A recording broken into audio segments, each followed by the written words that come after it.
हम लोग last class तक समझ रहे थे कि अल्टीमेटली अकाउंटिंग जब करते हैं, अकाउंटिंग करते समय कुछ सोर्स डॉक्यूमेंट होता है एंड सोर्स डॉक्यूमेंट के थ्रू हम ट्रांजैक्शंस को बुक्स में रिकॉर्ड करते हैं, ऐसा ही तो करते हैं ना, राइट। अब हम लोग कुछ छोटा छोटा थ्योरीज और समझ रहे थे, पहले उसको समझते हैं फिर आगे मूव ऑन करते हैं। तो सबसे पहले एक पॉइंट लिखो, that is fundamental accounting assumptions. Fundamental accounting assumptions, fundamental accounting assumptions।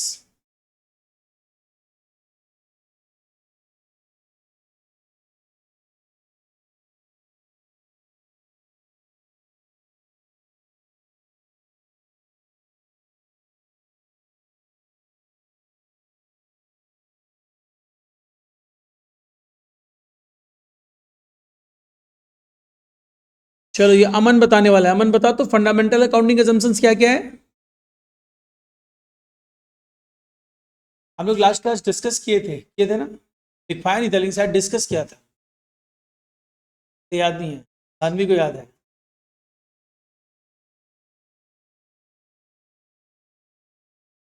Consistency. तो there are 3 fundamental accounting assumptions जो तुमको याद रखना है। नंबर 1 इज, ये थ्योरी के लिए याद रखना है।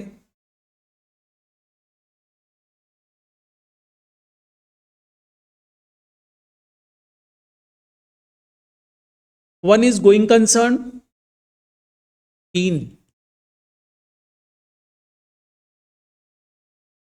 Going concern, consistency. कंसिस्टेंसी का मतलब होता है continuity, and the next one is accrual.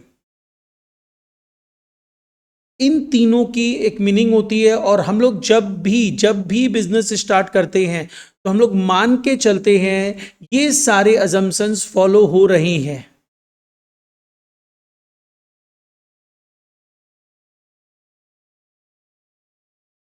Business business मतलब क्या था कि एक एक्टिविटी है, एक एंटिटी है जिसके नाम से आप अपने इकोनॉमिकल एक्टिविटी को चला रहे हो, राइट। एक एंटिटी है जिसके नाम पे आप अपने इकोनॉमिकल एक्टिविटी को चला रहे हो, जिसके हिसाब किताब को आप मेंटेन करते हो। तो that activity, that entity is known as the business. Business अलग अलग टाइप्स का हो सकता है, normally profit making and non profit making. Profit making मतलब प्रोप्राइटरशिप हो सकता है, पार्टनरशिप हो सकता है, कंपनी हो सकता है। नॉन प्रॉफिट मेकिंग मतलब तुम लोग नॉन ट्रेडिंग ऑर्गेनाइजेशन चैप्टर किया था ना, क्लास 11 में किया होगा, नहीं किया था, एंटी हो नहीं किया होगा। एनीवे, नॉन प्रॉफिट मेकिंग मतलब क्या हुआ, जो स्कूल्स है, क्लब्स है, सोसाइटीज है, ट्रस्ट है, ये सब क्या होते हैं, नॉन प्रॉफिट मेकिंग होते हैं। तुम लोग बोलेगा सर हम लोग का स्कूल कैसे नॉन प्रॉफिट मेकिंग, तुम लोग का नहीं, डिपेंड करता है। स्कूल प्रॉफिट मेकिंग भी हो सकता है, नॉन प्रॉफिट मेकिंग भी हो सकता है। तुम्हारा, हाँ, तुम्हारा स्कूल प्रॉफिट मेकिंग है, लेकिन बहुत सारे स्कूल जैसे गवर्नमेंट बोली, जैसे तुम लोग अभी कॉलेज में जाएगा, तो कॉलेज में जब जाएगा तो तुम लोग गोयनका कॉलेज का नाम सुना है। गोयनका कॉलेज का फी कितना है पता है, पूरे ईयर का फी तेरा हार्डली 400 रुपया 300 रुपया होगा पूरे ईयर का, ठीक है, बिकॉज वो गवर्नमेंट कॉलेज है।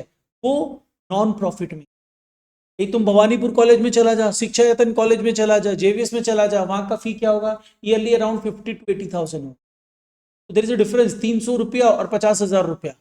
तो वो क्या है, प्रॉफिट मेकिंग है, और ये नॉन प्रॉफिट मेकिंग। तो इट डिपेंड्स कि तुम्हारा ऑर्गेनाइजेशन का स्ट्रक्चर कैसा है, वो प्रॉफिट मेकिंग है कि नॉन प्रॉफिट मेकिंग।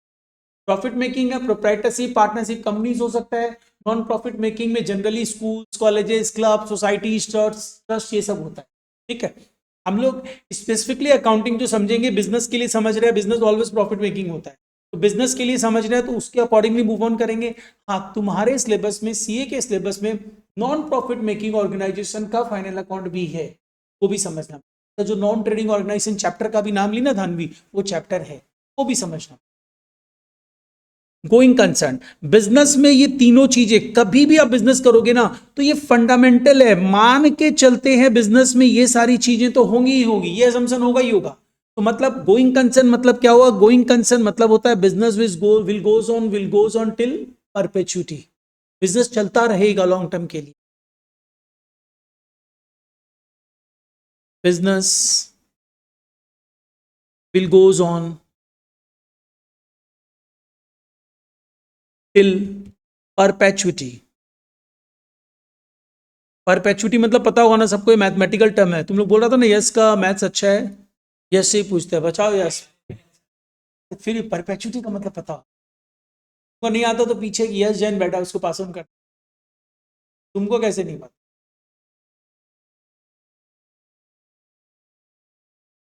परपेचुटी मतलब चलता रहेगा। परपेचुटी बेसिकली एन्यूटी तो सुना है ना, एन्यूटी। एन्यूटी क्या होता है? मैथ्स में नहीं पढ़ा है? ये भी नहीं था तुम लोग के? तेरा मैथ्स नहीं था? अच्छा ठीक है, छोड़ो जो भी है। परपेचुटी मतलब क्या होता है? इसका मतलब ही कंटिन्यूटी होता है। बिजनेस हमेशा चलता रहेगा, it will goes on. Ending, तुम आज बिजनेस स्टार्ट करने का सोचा तो तुम ये सोच के स्टार्ट करेगा कि हम 3 महीने बाद बंद कर देंगे? नहीं नहीं नहीं, वो यहाँ पे बेसिकली मतलब क्या होता है, देख परपेचुटी मतलब क्या होता है ना, जैसे ये हमेशा चलता रहेगा। मतलब सपोज कर ले तुम बिजनेस स्टार्ट किया तो ये सोच के चल रहेगा ना कि हम ये बिजनेस सेट करके जाएंगे, हम तो चला ही रहे हैं। इसके बाद यस जैन क्या सोचेगा, मेरे बच्चे भी चलाएंगे, बच्चे के बच्चे भी चलाएंगे। मतलब अल्टीमेटली लाइक धीरू भाई अंबानी एक फाउंडेशन बना के गए, तो अभी कौन, मुकेश अंबानी भी चला रहा है, अब उसके बाद अनंत अंबानी भी चलाएगा, ऐसे धीरे कर चलता रहेगा। That is known as the business. Business will goes on, members may come and go, but business चलता रहेगा, राइट? That is perpetual. सोचो, अगर तुम ये सोच के ही चालू करता कि चलो 3 महीने बाद ही बिजनेस बंद कर देना, मतलब कुछ पार्टनरशिप किए 3 महीने के लिए ही, उसको क्या बोलते हैं? तो बिजनेस नहीं बोलते, वेंचर बोलते। ठीक है, ये ध्यान रखना। तो बिजनेस मतलब business will goes on till perpetuity is the going concern, and continuity consistency मतलब आई थिंक सबको पता है, आपको कंटिन्यूटी फॉलो करनी है, रेगुलरिटी।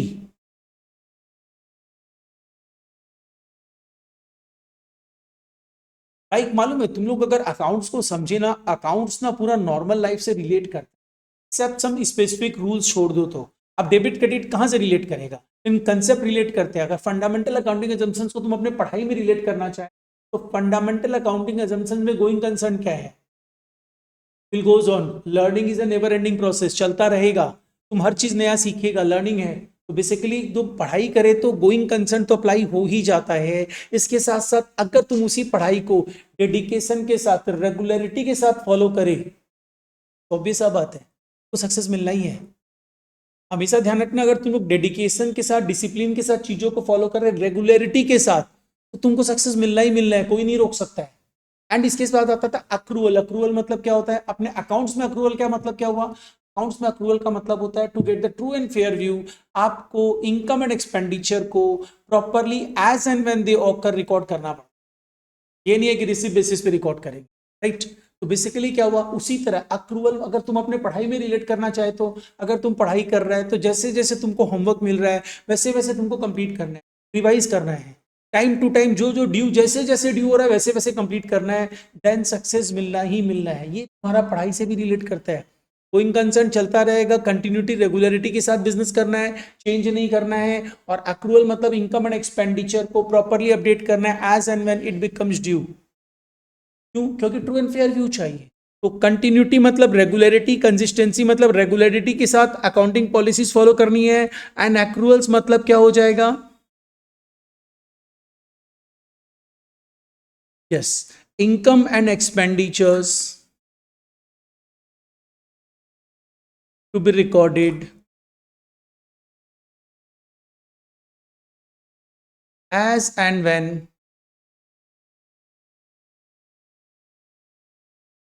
it occurs। जैसे ऑकर हुआ वैसे रिकॉर्ड कर दो, वेट नहीं करना है भाई, अरे अभी तो पैसा नहीं मिला है कैसे रिकॉर्ड करें। तो ये ध्यान रखना, ये फॉलो करना है। अगर यहां पे गोइंग कंसर्न कंसेप्ट मिसिंग हो जाता है तो उसको हम लोग बिजनेस नहीं बोलते हैं।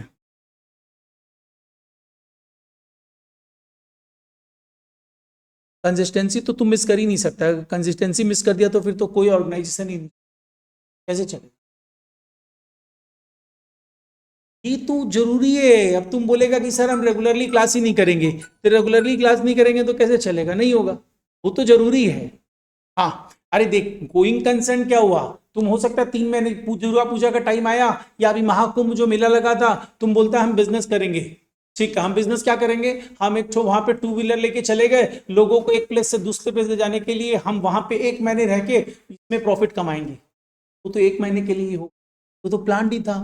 तो इसका मतलब क्या हुआ, वो क्या हो जाएगा, वो वेंचर हो जाएगा। लेकिन वहां पे तुम ये करेगा क्या, जब कोई पैसेंजर आएगा तुम बोलेगा नहीं अभी तो हम सो रहे हैं, लेके जब गया तो वहां पे ये सोचा चलो हम तो प्रॉफिट अर्न करेंगे। तो हाँ, हम ये बोल रहा था अब एक महीने के लिए गया, अब ये क्या बोल रहा है, ये सोच रहा है कि हम एक काम करते हैं, पैसे उज्जवल गया था वहाँ, तो उज्जवल यहाँ से कांटेक्ट करके गया कि यस जैन जी, हमको ना उस समय जाना रहेगा, अब इतना दूर तो हम पैदल जा नहीं पाएंगे, तो आप बाइक से ले जाएगा, हाँ कर दिया। जब वहां जाके पहुंचा, नहीं नहीं अभी तो नहीं जाएंगे, अभी हम सो रहे हैं। अब उसके बाद ऋषिका भी गई, तो बात करके गई थी यहाँ से कलकत्ता से, तो अब क्या है ना, वहां जाके बोली अभी तो नहीं आ सकते, मेरा तबियत खराब। ये लोग दोनों क्या किया, यहाँ आके अब धानवी जाने वाली थी, तो धानवी पूछी अरे तुम लोग वो बाइक वाला का अरेंजमेंट किया था ना, तो ये लोग क्या किया होगा, अरे नहीं नहीं उस यस जैन से तो मत बात करना, उसका तो कभी तबियत ही खराब रहता है, कभी या तो फिर सोया हुआ रहता है ना, उज्जवल ऐसा करेगा। क्यों ऐसा हुआ, क्योंकि तुम कंटिन्यूटी नहीं फॉलो करा। कंटिन्यूटी और रेगुलरिटी तो हर बिजनेस में जरूरी है, छोटा बिजनेस हो, बड़ा बिजनेस हो, शॉर्ट पीरियड के लिए हो, लॉन्ग पीरियड के लिए हो। अब तुम प्रॉफिट और लॉस देखेगा, तो सपोज कल एक तेरा फ्रेंड गया था, वो तेरे को बोला कि ठीक है घूम लिया, वो बोला तुम्हारा 10,000 रुपया है, हम तुमको 3 महीने बाद देंगे, तो तुमको उस एक महीने की इनकम में उस 10,000 को काउंट करेगा कि नहीं करेगा, करेगा ना, कि नहीं नहीं मिला नहीं है तो काउंट नहीं करेंगे, करेगा। तो एक्चुअल बेसिस तो अप्लाई होना ही है। गोइंग कंसर्न वायलेट हो गया, क्योंकि भैया गोइंग कंसर्न का मतलब ही होता है इट विल गोज ऑन, और तुमको तो पहले से पता एक महीने में बिजनेस बंद हो जाएगा, तो इसका मतलब क्या हुआ, वेंचर। गोइंग कंसर्न अगर मिसिंग होगा that becomes a venture, otherwise that will be the business. तो यहाँ पे बिजनेस नहीं होगा, क्रॉस कर देना, इसको बिजनेस नहीं बोल के हम लोग क्या बोलेंगे, इसको हम लोग बोलेंगे वेंचर, टर्मिनेबल वेंचर बोला जाता है।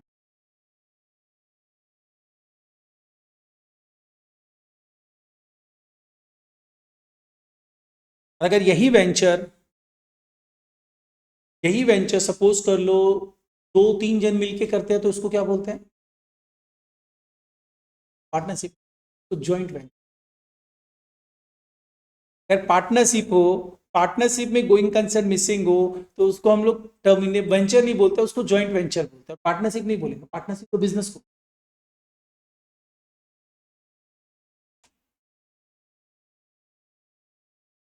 डन, यहां तक कोई दिक्कत नहीं है। अब नेक्स्ट पार्ट आते हैं, देखो हमको इतना तो समझ में आ गया। अब बात करते हैं हम जो एक्रूअल के बारे में बात कर रहे थे, इनकम एंड एक्सपेंडिचर को बुक्स में रिकॉर्ड करेंगे, तो बुक्स में इनकम एंड एक्सपेंडिचर एंट्री लेंगे तब ना रिकॉर्ड करोगे। तो बुक्स में इनकम एंड एक्सपेंडिचर को जब एंट्री देते हो तो किस गेटवे से एंट्री दोगे। बुक्स ऑफ अकाउंट्स में 2 गेटवे हो, वैसे तो 3 गेटवे होते हैं, 3 गेट होते हैं, एक गेट का काम ही नहीं है क्योंकि एक गेट बंद रहता है, तो 2 गेट है, वहां से इनकम एंड एक्सपेंडिचर एंट्री ले सकते हैं, बुक्स में जाके बैठ सकते हैं। तो क्वेश्चन कम्स टू उन गेट्स का नाम क्या है, ये हम लोग को यस बताए,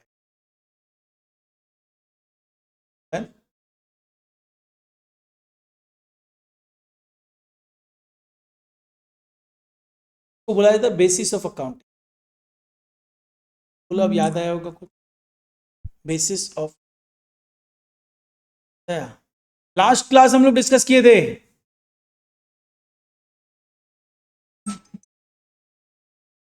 अच्छा चलो नेक्स्ट आओ, तो इसमें नेक्स्ट हेडिंग दे दो, दैट इज बेसिस। इसको बेसिस भी बोला जाता है अकाउंट्स में, और बेसिस भी बोला जाता है, कुछ भी बोल सकता है, BASES, मतलब किस बेस पे ट्रांजेक्शन्स एंटर होंगे बुक्स में, राइट, बेसिस ऑफ अकाउंटिंग, और you can say basis of accounting. तो बेसिकली अगर हम लोग जाएं तो हम लोग 3 बेसिस लेते हैं, और इसको तुम बेसिस ऑफ अकाउंटिंग को नॉर्मल लैंग्वेज में अगर समझना चाहे तो ये गेटवे है, gateway using which income and expenditure enters in books. ये वो गेटवे है जिसको यूज करते हुए इनकम एंड एक्सपेंडिचर बुक्स में एंटर करते हैं। तो ये गेटवे का नाम क्या क्या, ऋषि का तुम बता रहे, अब तुमको गुंजन नहीं बोलना पड़ेगा ना, गुनगुन। इसका तीसरा नाम भी निकल गया है ना धानवी? बताओ जल्दी से, हम याद दिला चुका उसके बाद भी तुम।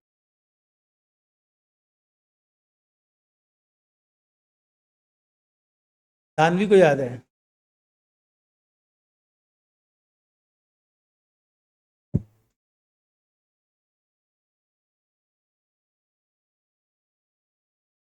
ठीक है चलो, अब ध्यान रखना जब भी बेसिस ऑफ अकाउंटिंग पूछे तो तुम्हारा क्या नाम होगा, इसमें 3 बेसिस ऑफ अकाउंटिंग होगा, क्या क्या है? Number 1 is the cash basis, accrual basis और हाइब्रिड बेसिस। कैश बेसिस, तो वो कैश बेसिस जो होता है ना, इसका मतलब क्या होता है कि आप जब इनकम एंड एक्सपेंडिचर को बुक्स में रिकॉर्ड करोगे, और क्यों रिकॉर्ड करोगे इनकम एंड एक्सपेंडिचर को? टू नो द प्रॉफिट और लॉस, है ना? अब जब कैश बेसिस बोलता है जब इनकम एंड एक्सपेंडिचर को रिकॉर्ड करोगे, तो वही इनकम और एक्सपेंडिचर को रिकॉर्ड करना जो रिसीव कर चुके हो और पेड कर चुके हो। मतलब सपोज कर लो कि तुमको स्टाफ को सैलरी देना है 10,000 पर मंथ, तुम पूरे ईयर की अकाउंटिंग करोगे ना, पूरे ईयर में 11 मंथ की सैलरी पेड किया, एक महीने की तुम बोला बाद में दे, तो इस पूरे अकाउंटिंग ईयर में एक्चुअली में सैलरी पेड कितने का है? 11 मंथ का, मतलब 10,000 इंटू 11, 1,10,000। लेकिन तुम काम कितने मंथ का करवा लिया उस बंदे से? 12 महीने। यानी एक्चुअली में सैलरी जो ड्यू हो चुकी है, तुम्हारा खर्चा हो चुका है, तुम दिया नहीं है, बाद में देना तो पड़ेगा। तुम्हारा खर्चा अक्रू कितना हो चुका है, ऑकर कितना हो चुका है 12 महीने का, मतलब 10,000 पूरा पूरा खर्चा का बात। पूरे साल में खर्चा जो तुम्हारा ऑकर हो चुका है वो 12 महीने का हो चुका है, तो 12 महीने का मतलब 10,000 इंटू 12, 1,20,000। यहीं पे दो बेस में डिफरेंस आता है। एक बेस बोलता है तुम जितना पे किए हो उतना ही रिकॉर्ड करोगे एक्सपेंडिचर, मतलब कितना रिकॉर्ड करेंगे, 1,10,000। कैश बेसिस, एक्चुअल बेसिस क्या बोलता है, जितना ऑकर हुआ पूरा रिकॉर्ड करो, तभी तो ट्रू एंड फेयर मिलेगा, तो इसका मतलब पूरा 1,20,000 रिकॉर्ड। ठीक है, तो ये डिफरेंस है। और जब एक्चुअल बेसिस में जाते हो तो यहां पे देख, तुम पे तो किया है 1,10,000, 10,000 तो देना बाकी है। उसको तुम लोग तो कॉमर्स स्टूडेंट है, उसको हम लोग क्या बोलते थे, outstanding salary, outstanding expenses, right? तो उसको आउटस्टैंडिंग बोल के रिकॉर्ड करना पड़ता है। लोग करते थे ना पीएल में, सैलरी में ऐड आउटस्टैंडिंग सैलरी, पूरा 1,20,000 बना के दिखाते थे, that is actual basis, true and fair view मिलता है वहां से। तो कैश बेसिस मतलब ये बोलता है record income and expenditure,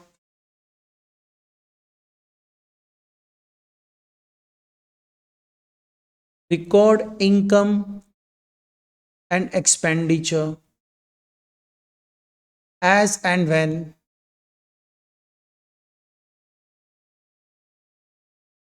received and paid।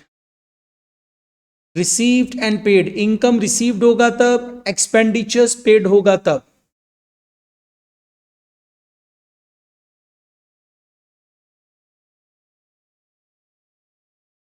gateway using which income and expenditure enters in book, one is cash basis, another one is, हो गया नहीं है, accrual basis।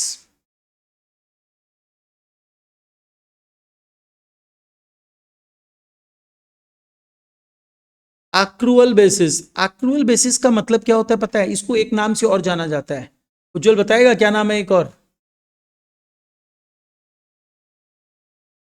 Mercantile basis. accrual basis can also be termed as a mercantile basis। ध्यान रखना, एक नाम है अलग, उसका नाम है, जैसे इसको हम लोग ऋषिका को गुंजन बोल सकते हैं, गुन गुन गुन। मर्चेंडाइज होता है ना, मर्चेंटाइल बेसिस। मर्केंटाइल भी लिखता है, MERCENTIL भी लिखता है बहुत जन, MERCHANTILE, CHANTILE। मेरा HN और U एक जैसा ही लगता है, डायमंड हैंड राइटिंग ऐसे थोड़ी समझ में आ जाएगा। MERCHANTILE, mercantile basis. कहीं कहीं तुम बुक्स में देखिएगा इसको मर्केंटाइल, MERCENTIL भी लिखा, both are the same same meaning, both are the same meaning. हाँ, मर्केंटाइल बेसिस। अब इसका मतलब क्या होता है देख, record income and expenditure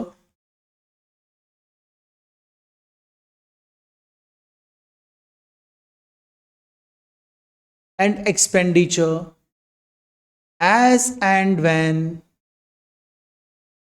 it becomes due. जैसे ही ड्यू होगा वैसे ही इनकम एंड एक्सपेंडिचर को बुक्स में रिकॉर्ड कर देना। वेट मत करना, रिसीव कर रहे हैं, पे कर रहे हैं, रिसीव का वेट करेंगे, पेमेंट का वेट करेंगे, जैसे ड्यू हुआ रिकॉर्ड कर दो। एंड यही वो बेसिस है। मर्चेंटाइल मतलब बस बेसिकली क्या होता है, बिजनेस। ठीक है, तो बेसिकली क्या हुआ कि businessman generally true and fair view लेने के लिए एक्रूअल बेसिस को ही रिकॉर्ड करते हैं। अब तुम बोलेगा सर जब दो दो बेसिस तुमको दिख रहा है तो हम कौन सा बेसिस फॉलो करें? तुम जनरली क्या होता है, हम लोग बिजनेस के लिए एक्रूअल बेसिस फॉलो करते हैं। एंड अगर तुम प्रोफेशनल्स है, professionals you not CA CS etcetera जिसको अकाउंट्स की नॉलेज होती, doctors, engineers, lawyers etcetera cash basis follow करते। ठीक है, और एक्रूअल बेसिस तुमको ट्रू एंड फेयर व्यू देगा, ध्यान रखना, gives true and fair view.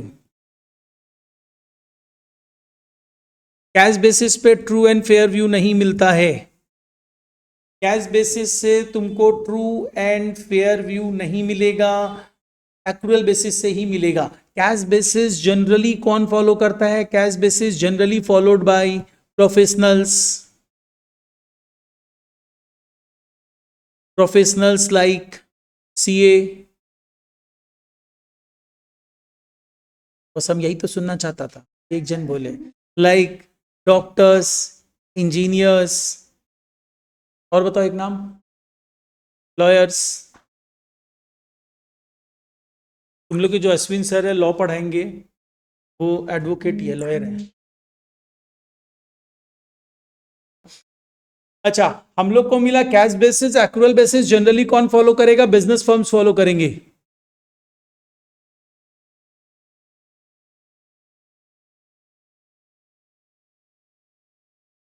Business organisations follow करते हैं जनरली एक्रूअल बेसिस को। और तीसरा बेसिस जो होता है that is hybrid basis. Hybrid basis, इस हाइब्रिड बेसिस को मिक्स्ड बेसिस भी बोला जाता है। बस एक चीज ध्यान रखना, एग्जाम में तुमसे पूछेगा बेसिस ऑफ अकाउंटिंग, तो नाम में तुम लिखेगा cash basis, accrual basis, hybrid basis. ये हाइब्रिड बेसिस काम का नहीं है। हाइब्रिड मिक्स मतलब क्या करता है पता है? ये इन दोनों को मिक्स कर देता है। कैश बेसिस पे इनकम लेता है, मतलब इनकम तभी लेंगे जब रिसीव होगा, और एक्सपेंडिचर्स तभी ले लेंगे जब वो ऑकर हो जाएगा। अरे मतलब सैलरी लिया ना, तो सैलरी तुम 10,000 इंटू 12 करके ले लिया, जबकि एक महीने का पेड नहीं किया है। और जब इनकम लेना हुआ, तुमको कमीशन मिल रहा था 25,000 पर मंथ, जिसमें लास्ट महीने का नहीं मिला था, तो तुम लास्ट महीने का नहीं लिया। मतलब incomes on cash basis, expenditures on accrual basis, that is a mix basis. दरकार ही नहीं है, बस छोड़ दो उसको, बस हाइब्रिड बेसिस होता है ये पता होना चाहिए, और कोई रोल नहीं है इसका। ठीक है, तो these are the basically gateways जिसके थ्रू एक्सपेंडिचर्स इनकम्स को हम लोग बुक्स में अपडेट करते हैं। राइट, अब चलो नेक्स्ट पार्ट में आते हैं। अब थोड़ा अकाउंटिंग प्रोसेस में मूव करेंगे।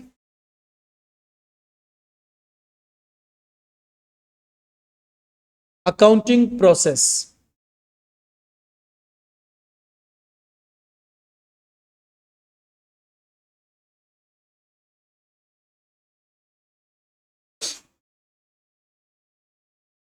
ये अकाउंटिंग प्रोसेस जो हम लोग समझ रहे हैं ना, अकाउंटिंग प्रोसेस किसके लिए समझ रहे हैं पता है? अकाउंटिंग प्रोसेस हम लोग समझ रहे हैं बिजनेस के लिए। तो अगर बिजनेस के लिए समझते हैं तो सबसे पहला पॉइंट आता है, हम लोगों को देखना होगा कि बिजनेस है। बिजनेस जैसे ही तुम सबसे पहले देखेगा, अकाउंटिंग प्रोसेस में जाओगे तो सबसे पहले हम लोग क्या सर्च करेंगे? हम लोग सर्च करेंगे बिजनेस है क्या। पहले एक काम करता ना, एक बार हम इस चीज को थोड़ा सा डायग्राम टाइप में बना रहे हैं, फ्लो चार्ट टाइप में बना देता, फिर तुम लोग कॉपी करना। अच्छा देख, बिजनेस, बिजनेस जो होगा, बिजनेस में क्या चीज रिकॉर्ड करना है? ट्रांजेक्शन रिकॉर्ड करना है कि इवेंट्स रिकॉर्ड करना है? ट्रांजेक्शन रिकॉर्ड करेंगे। तो हम लोग इसके बाद देखेंगे कि अब बिजनेस जैसे मेरे को मिल गया कि ठीक है बिजनेस है, तो हम लोग क्या करेंगे? With the help of the source documents. Source documents क्या होते हैं पता है? जो तुम लोग को एक नाम लिखा है था ना, documentary evidence, that documentary evidences are known as a source document. उस सोर्स डॉक्यूमेंट के बेस पे हम लोग ट्रांजैक्शंस देखेंगे एंड उस ट्रांजैक्शंस को रिकॉर्ड करेंगे। यहां तक सबसे पहला पॉइंट हुआ। हम लोग क्या करने वाले हैं, देखेंगे बिजनेस है क्या। बिजनेस है तो उसके बाद जाएंगे, बिजनेस में रिकॉर्ड करना है ट्रांजैक्शंस को। ट्रांजैक्शंस को रिकॉर्ड क्या करेंगे, बस मन में बोल दिए रिकॉर्ड कर देंगे, सोर्स डॉक्यूमेंट्स के हेल्प से रिकॉर्ड करेंगे। अब क्वेश्चन ये आता है, ये जब ट्रांजैक्शंस को आप रिकॉर्ड करोगे ना, तो अभी हम बार बार वर्ड क्या यूज कर रहे हैं, रिकॉर्ड करेंगे, है ना। तो इसका मतलब सबसे पहले आप रिकॉर्डिंग करोगे, recording of transactions.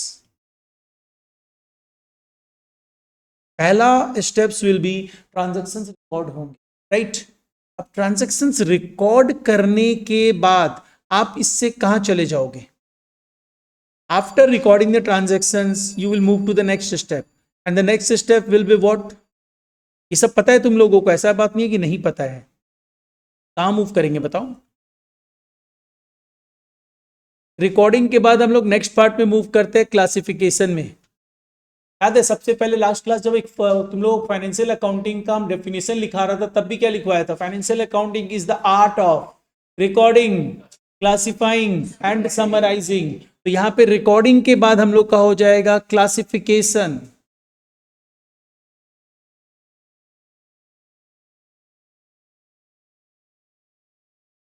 Classification of transactions. Classification इकलौती स्टेप नहीं है, क्लासिफिकेशन के बाद क्या किया जाता है ना, उसमें पोस्टिंग किया जाता है, उसके साथ साथ उसका बैलेंसिंग किया जाता है। तो classification of transactions includes posting and balancing also.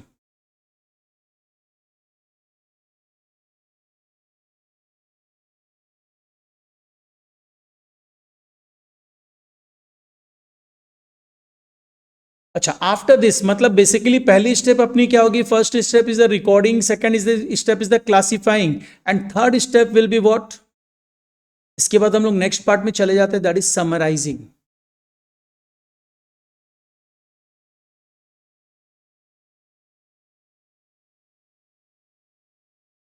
Summarising मतलब क्या हुआ, तुम अल्टीमेटली जब बिजनेस किए तो बिजनेस करते समय तुम पहले इंफॉर्मेशन को सोर्स डॉक्यूमेंट के बेस पे रिकॉर्ड किए।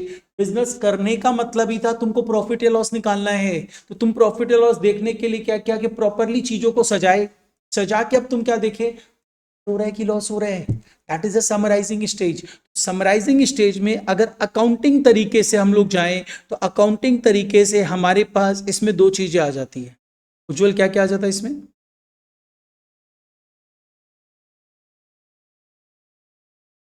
ट्रायल बैलेंस आता है सबसे पहले। सबसे पहले will prepare trial balance. Trial balance क्यों बनाते हैं, ट्रायल बैलेंस क्या बनाना जरूरी है, ये जैसे यस तो बोला, हाँ जरूरी है ट्रायल बैलेंस बना। ट्रायल बैलेंस बुक्स का ऑफ अकाउंट्स का पार्ट भी नहीं होता है, तो ट्रायल बैलेंस बनाते क्यों है। Trial balance is a like a rehearsal. लोग कोई भी एक्टिविटी करता है, सपोज करो तुम लोग स्कूल में ही कोई फंक्शन सब कर रहा है, जिस दिन फाइनल उसका परफॉर्मेंस होगा उसके पहले तुम लोग 3-4 बार रिहर्सल करता है ना, क्यों करता है, गलती ना हो। सेम चीज यहाँ पे आ जाता है। ट्रायल बैलेंस अकाउंट्स में जो बना हुआ है उसका मतलब क्या होता है, तुम ये जो रिकॉर्डिंग किए हो, रिकॉर्डिंग करते समय चेक कर लो कि सब चीज लिखे हो ना, सही से लिखे हो ना। रूल्स बेस गलती ये नहीं बताएगा, ये बोलेगा अमाउंट बेस गलती सही ये हो कि नहीं कि बस उतना देख लो। क्या चीज नहीं, जरूरी नहीं है, तुम अगर लगता है कि नहीं हम करेंगे ही नहीं गलती, तो ठीक है मत बनाओ, बिना उसके बना लो। अपने बनाते समय इस स्टेप को फॉलो करते हैं, लेकिन अकाउंट्स नहीं बोलता जरूरी है ये तुमको बनाना। तो ट्रायल बैलेंस बेसिकली क्या है ना, ये बेसिकली एक रिहर्सल है, ये इसलिए फॉलो किया जाता है कि हम लोग ये पता लगाते हैं अरिथमेटिकल एक्यूरेसी है कि नहीं बुक्स ऑफ अकाउंट। तो basically it is a statement, it is a statement, ये एक स्टेटमेंट है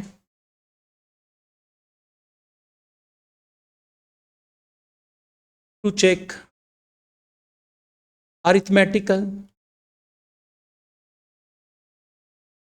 accuracy of books बुक्स की अरिथमेटिकल एक्यूरेसी चेक करने के लिए हम लोग ट्रायल बैलेंस बनाते हैं। अब एक चीज और ध्यान देना, जो तुम लोग याद रखना, ये नहीं है कि तुम लोग सोचेगा कि सर हम लोग ये चीज लिख के रखते हैं, नहीं, हम बोलेगा याद रखना स्टेटमेंट। हम लोग याद करो बार बार क्या बोलते हैं, बुक्स ऑफ स्टेटमेंट बोलते हैं, बुक्स ऑफ अकाउंट्स, है ना। तो ध्यान रखना बुक्स के अंदर में जो वेरिएबल रहता है उसका नाम क्या होता है, अकाउंट। क्लासरूम में जो लोग रहते हैं वो कौन होते हैं, तो स्टूडेंट होगा या टीचर होगा, है ना। क्लासरूम में तो डॉक्टर नहीं बैठेगा, क्लासरूम में तो इंजीनियर नहीं बैठेगा, जो रहेगा स्टूडेंट और टीचर ही रहेगा, राइट। तो बेसिकली वैसे ही बुक्स ऑफ अकाउंट्स में जो वेरिएबल बैठते हैं उनको अकाउंट बोला जाता है। तो इसका मतलब ध्यान रखना बुक्स ऑफ अकाउंट्स में अकाउंट ही होते हैं, उसके अलावा कुछ। ये ट्रायल बैलेंस क्या है, स्टेटमेंट है, that means it is not a part of books of. Trial balance books of accounts का पार्ट नहीं होता है, ये रफ पेपर में, वर्किंग पेपर में बनता है। Not a part of books, not a part of books, books का पार्ट नहीं है। तो ये कहां बनता है, वर्किंग पेपर में बनता है, रफ पेपर में बनता है, बुक्स के अंदर में नहीं बनता है। ध्यान रखना कोई भी स्टेटमेंट बुक्स के अंदर में नहीं बनता है। लेकिन एक चीज बताओ, तुम बता, अमन बता सकता है कोई ऐसा स्टेटमेंट जिसको एबनॉर्मल एंट्री दी जाए। नॉर्मल एंट्री मतलब उसको बुक्स ऑफ अकाउंट्स का पार्ट माना जाता है, कोई स्टेटमेंट है, ये सब एक्सेप्शंस होते हैं। स्टेटमेंट मतलब थोड़ा सा और इलोबरेट कर। बैलेंस शीट मतलब सिर्फ बैलेंस शीट ना बोल रहा है, yes balance sheet is a statement, account थोड़ी है। लेकिन उसको अपने बुक्स अकाउंट्स में रखते हैं क्योंकि उसको रखे बिना पोजीशन ही नहीं पता चलेगा। तो only statement which is a part of books of accounts is balance sheet. True false में पूछा जा सकता है, सपोज कर ले ट्रू फॉल्स में अब हम तेरे को दे दिया, only statement which is a part of books of accounts is trial balance. तो तुम क्या लिखेगा, यस नहीं जी इसको बोल रहे हैं, यस जैन को बताओ, only statement which is a part of books of accounts is trial balance. True और फॉल्स, ट्रू फॉल्स। ऑन तुम सिंपली लिखेगा only statement which is a part of books is balance sheet, trial balance is prepared in the working paper, इसका मतलब false है ये। तो ये ध्यान रखना summarising stage includes trial balance as a rehearsal.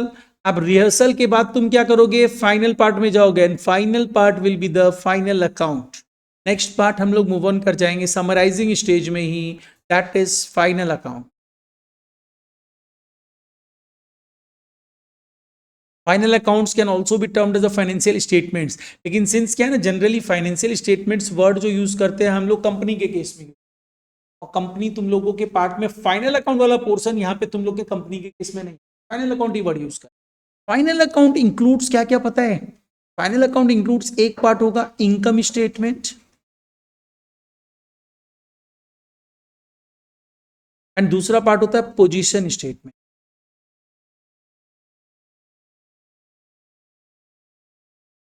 Income statement मतलब क्या हो गया, वो trading and PL account, and position statement मतलब बैलेंस शीट। Very good.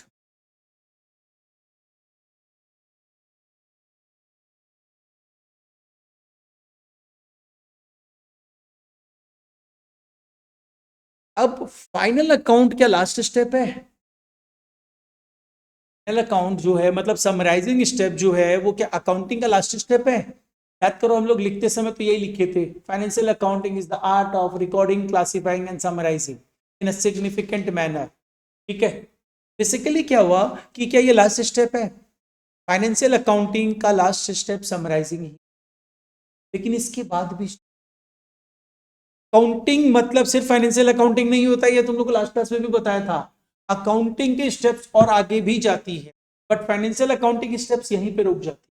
तो अकाउंटिंग स्टेप्स कहाँ आगे तक जाती है, इसके बाद क्या होगा पता है, इसके बाद जो ये फाइनल रिजल्ट निकलेगा हम लोग उसको एनालाइज करेंगे। एनालाइज मतलब क्या हुआ, इसका एनालिसिस करेंगे कैसा है। जैसे तुम लोग एग्जाम दिया अभी 12th का पेपर जब दिया था, तो जैसे 12th का पेपर तुम लोग दिया, क्या हुआ, टीचर्स लोग एनालिसिस करना चालू कर दिया, पेपर तो टफ आया, ऐसा पेपर कभी बनता है क्या, बच्चे एग्जाम्स नहीं दे पाए, कैसे एग्जाम देंगे, इतने खराब पेपर दिया है, अच्छा मार्क्स नहीं है, बात होना चाहिए। ठीक है, तो वही चीज उसको बोला जाता है एनालिसिस। अब एनालिसिस तो तुम्हारा अपना व्यू हुआ, अब उसके बेसिस पे इंटरप्रिटेशन किया जाएगा। मतलब ठीक है, अब जो भी है पेपर तो हो गया, एनालिसिस ऐसा पेपर था, ये था, ये था, ये था, सब हो गया। अब थिंग इज दैट आउटकम पे आओ, इंटरप्रीट करो, इसके चलते क्या होगा, इसके चलते किसी का 100 नहीं है, दैट इज द इंटरप्रिटेशन। ठीक है, एंड इंटरप्रिटेशन के बाद क्या हुआ, अब इसको क्या हुआ, सबको यूज करेंगे, that is a communication. Communication मतलब यूज किया जाएगा इसको। अच्छा, इस बार ऐसा हुआ, मतलब बच्चों को अच्छे से प्रिपरेशन करना है, नहीं तो 100 नहीं है, तो इसको कम्युनिकेट तो करना पड़ेगा, ऐसा पेपर था, कम्युनिकेट। इसके बाद भी 3 स्टेप्स आ जाती हैं। Next part is, next steps जो है that are analysing, final account के बाद, समराइजिंग के बाद, summarising is the step, not final account is the step.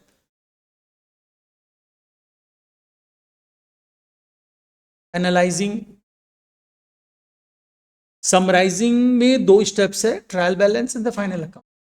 ठीक है, एंड समराइजिंग के बाद अपने आ जा रहे एनालाइजिंग, एनालिसिस की जाएगी। एनालिसिस के बाद next step will B interpretation. Interpret करेंगे कि अच्छा इसका ये आउटकम है। आफ्टर दैट उन सारी इंफॉर्मेशंस को कम्युनिकेट किया जाएगा। The last step will B communication.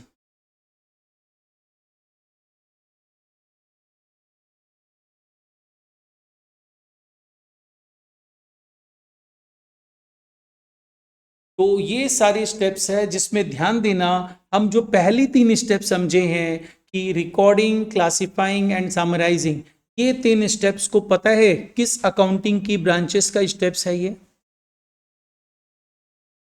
ये 3 स्टेप्स जो है फाइनेंशियल अकाउंटिंग का पार्ट।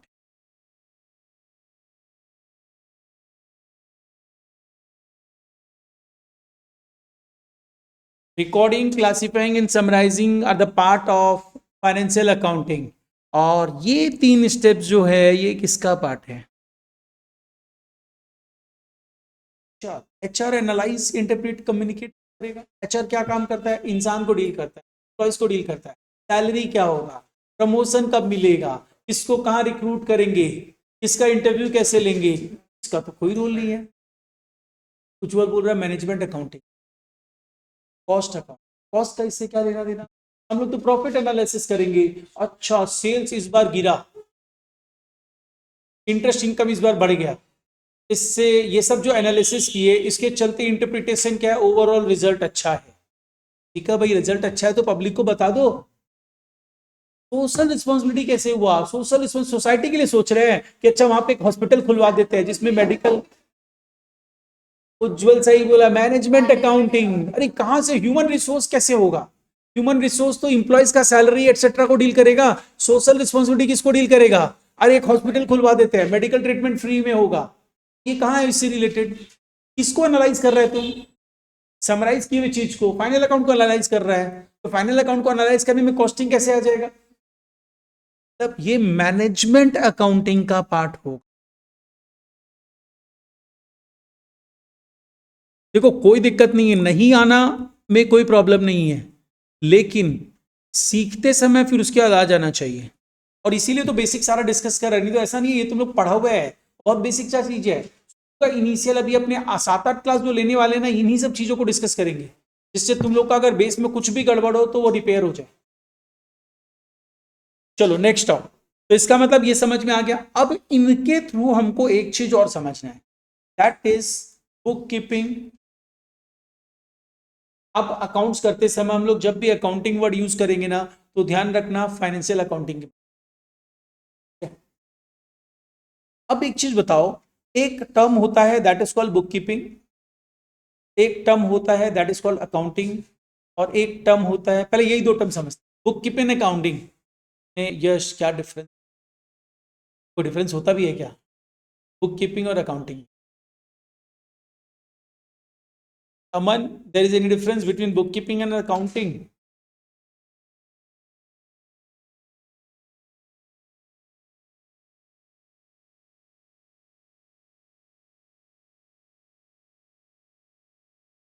अच्छा, मतलब तुम बोलना चाहता book keeping means recording, classifying and summarising, and accounting means analysing, interpretation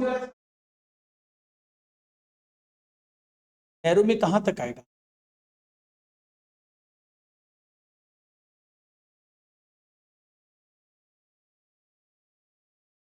12। Book keeping wider है। देखो बुक कीपिंग, तुम लोग टर्म बेस्ड अकाउंटिंग, अगर तुम लोग अकाउंट्स को ठीक से समझना चालू करें ना, जहां पे स्पेसिफिक रूल आता है ना वो रटना पड़ेगा। अब अगर सपोज कर लो 1+1=5 होता है, रूल ऐसा बोलता है, लॉ कुछ भी बोल सकते, लॉ अगर तुमको बोलते हैं 1+1=5 होता है, तो तुम वहां पे कभी भी लड़ाई झगड़ा करने मत बैठना। नहीं, हम तो बचपन से पढ़े 1+1=2 होता है, लॉ बोल रहा है 1+1=5 होता है, मीन्स 5 होता है, तो वो रटने वाला चीज होता है। अदरवाइज अकाउंट्स में रूल्स के अलावा रटने का कोई काम ही नहीं है, सब टर्म बेस्ड है। तुम चीजों को अगर समझ के रखोगे तो हमेशा याद रहेगा। ठीक है, अभी फाउंडेशन लेवल में कुछ भी रटने वाला चीज नहीं।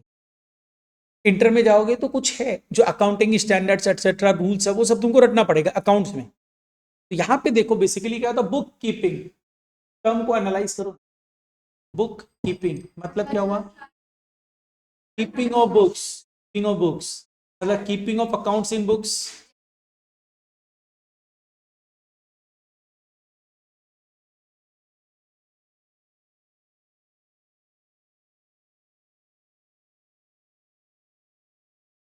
एंट्री में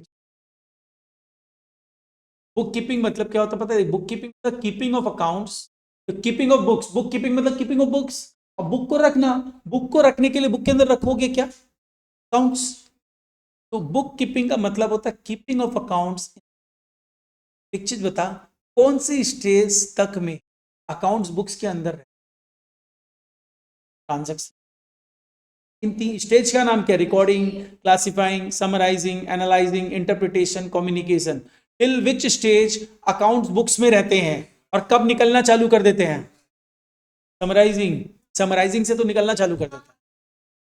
टिल क्लासिफिकेशन तक बुक्स में अकाउंट्स कब तक रहेंगे? टिल क्लासिफिकेशन तक, जर्नल एंड लेजर तक। फाइनल अकाउंट में क्या होता है? नॉमिनल अकाउंट क्लोज होना चालू हो जाता है, तभी तो फाइनल अकाउंट बनता है। नहीं, फाइनल अकाउंट में ट्रेडिंग पीएल अगर प्रोप्राइटरशिप में जाता है तब तो वो अकाउंट है, बैलेंस शीट स्टेटमेंट है, बैलेंस शीट स्टेटमेंट है। सब समझाएगा, ये सब चीज भी क्लियर करना होगा, वो फाइनल अकाउंट बनाते समय करेंगे। अच्छा देखो यहाँ पे ध्यान रखना, book keeping is keeping of accounts in books, that means book keeping is the narrow term, not the wider term. ठीक है, अकाउंटिंग इंक्लूड्स एवरीथिंग, मतलब अकाउंटिंग इंक्लूड्स पूरा कंप्लीट पार्ट, कम्युनिकेशन तक, राइट। तो अकाउंटिंग में सब कुछ आ जाता है, फाइनल अकाउंट भी आ जाता है, बट बुक कीपिंग में कहां तक आता है? Book keeping includes only recording and classifying, not summarising. तो नैरो टर्म हुआ ना, छोटा है, और अकाउंटिंग क्या है? बड़ा है। और अकाउंटेंसी भी एक टर्म होता है। अकाउंटेंसी क्या है? अकाउंटेंसी तो बॉस है, सब्जेक्ट का नाम है। तो accountancy is a subject that includes accounting and book keeping. Accountancy के अंदर में अकाउंटिंग एंड बुक कीपिंग आता है, और अकाउंटिंग के अंदर में बुक कीपिंग आता है। तो बुक कीपिंग छोटा है, अकाउंटिंग बड़ा है, और अकाउंटेंसी पूरा बड़ा है। ठीक है, अकाउंटेंसी तो सब्जेक्ट है तो उतना अपने को अभी बोलना नहीं है। यहां पे अपने आ जाते हैं recording and classifying means book keeping.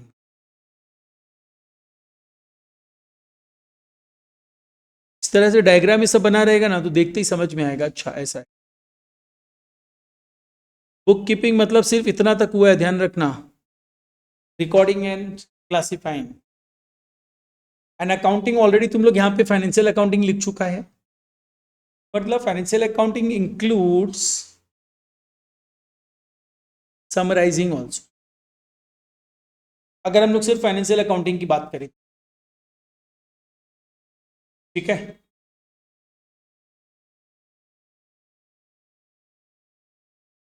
यहां तक कोई दिक्कत? Bookkeeping includes only recording and classifying, and accounting includes recording, classifying, and summarizing. Financial account, ये bookkeeping is a narrow term, accounting is a wider term. Bookkeeping में final account नहीं आता है, accounting में final accounts आ जाता है। हाँ नहीं, अकाउंटिंग इंक्लूड्स एवरीथिंग, हम ये बोल रहे हैं, पूरा डाल दे अपने फाइनेंशियल अकाउंट। देखिए तो हम लिखा ना मैनेजमेंट अकाउंटिंग का पार्ट है, अगर हम लोग फाइनेंशियल अकाउंटिंग तक ही रहे तो यहीं पे रुक जाएंगे। डन। अच्छा, अब देखो समराइजिंग के बाद एनालाइजिंग, मतलब चीजों को समझेंगे कि अच्छा ऐसा हुआ है, ये सेल्स ड्रॉप कर गया पिछले साल के। अगर अपने फाइनेंशियल अकाउंटिंग के बेसिस पे जाएं तो हम लोग प्रॉफिट एंड लॉस देख के क्या देखेंगे, इस बार सेल्स ड्रॉप किया लेकिन मेरा इंटरेस्ट इनकम बढ़ गया, मेरा स्टाफ की एक स्टाफ चला गया, उसके चलते सैलरी कम हो गई। तो इन सब को एनालाइज किए और एनालाइज करके इंटरप्रेट क्या किए, इन सब के चलते ultimately sales profit increase by 30, क्योंकि मेरा सेल्स कम हुआ तो खर्चा भी तो कम हुआ, दूसरा अदर इनकम भी तो बढ़ गया। इंटरप्रिटेशन इज दैट, एनालाइजिंग मतलब सब चीजों को देखना, और इंटरप्रेट मतलब उनका एक निचोड़ निकालना, और कम्युनिकेशन मतलब अब जो इंटरेस्टेड पार्टीज है उन लोगों को कम्युनिकेट करना। तो इंटरेस्टेड पार्टीज कौन कौन हो सकती है बताओ, कम्युनिकेशन किसको किया जाएगा, इन्वेस्टर्स। अच्छा, तो कम्युनिकेट किया जाता है यूजर्स को, जो यूज करेंगे उसको। हाँ, FSA में था, तो ये धानवी को याद है। दो तरह का यूजर होता है, एक होता है इंटरनल और एक होता है एक्सटर्नल। ये हम लोग शायद FSA में पढ़े थे ना, इंटरनल और एक्सटर्नल। इंटरनल में कौन कौन होगा, मैनेजमेंट हो गया, वेरी गुड। मैनेजमेंट बोल दो या ओनर बोल दो, बस हो गया। अब मैं ओनर तो ठीक है, पता ही है, प्रोप्राइटर, पार्टनर्स एक्सेट्रा। मैनेजमेंट मतलब कंपनी का CEO, कंपनी का CFO एक्सेट्रा। इंप्लॉइज को मैनेजमेंट में काउंट नहीं करें, इंप्लॉइज को एक्सटर्नल में काउंट करें। अच्छा, अब एक्सटर्नल में क्या क्या आ जाएगा, एक्सटर्नल में गवर्नमेंट को ले ले, शेयर होल्डर्स को ले लो, सप्लायर को ले लो, एकदम सही बात है, गुड, तुम लोग तो इंटेलिजेंट होता जा रहा है। क्रेडिटर्स को ले लो, सप्लायर कौन बोला था, क्रेडिटर्स एक ही होता है कि अलग होता है, एक ही होता है। क्रेडिटर्स को ले लो, डेटर्स को ले लो, बैंक्स को ले लो, बहुत सारा चीज आ सकता है। तो एक ऑर्गेनाइजेशन हो गया, ठीक है, डन। अरे हाँ, सीखते समय एकदम आराम से नोविस की तरह सीखो, हाँ बोलो। Share holders are the owners, but share holders basically कौन होगा, अगर तुम बेसिकली आउटसाइडर भी तो है ना, शेयर हर अपने ओनर किसको बोलेंगे, ओनर तुम ओनर की तरह ट्रीट करता है, लेकिन तुम कंपनी में क्या कर पाएगा। आज सपोज कर ले मेरे पास रिलायंस इंडस्ट्री का शेयर्स है, तो हम क्या कर लेंगे रिलायंस इंडस्ट्री में, मैक्स से मैक्स एक ठो वोट दे देगा, उससे ज्यादा कुछ नहीं कर सकता है।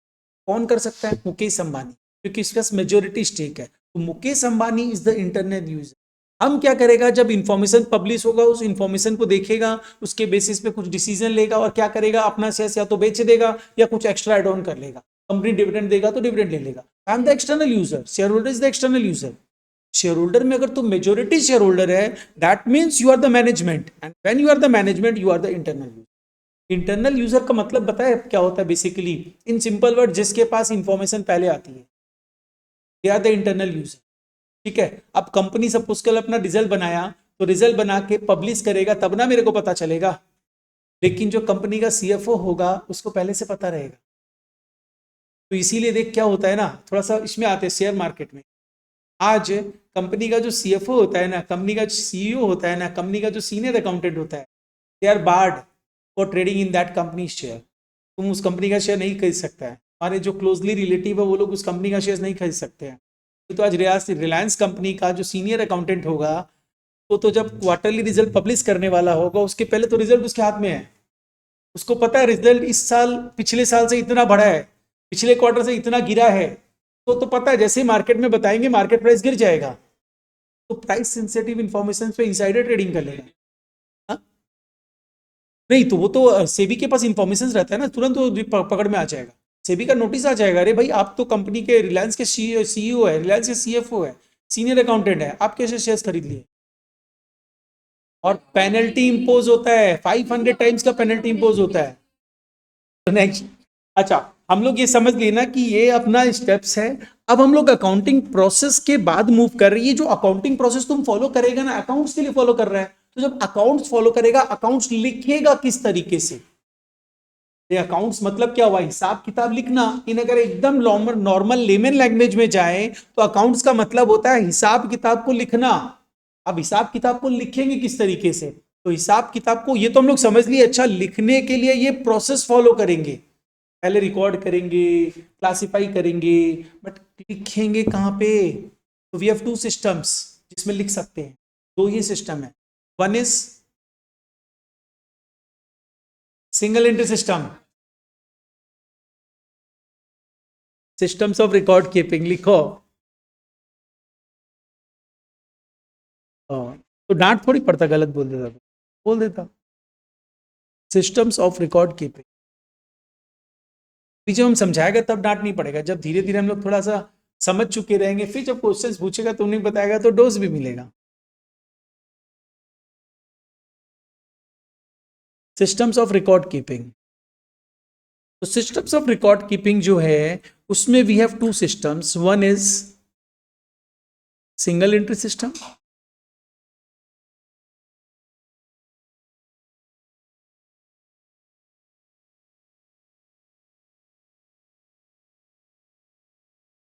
another one is double entry system।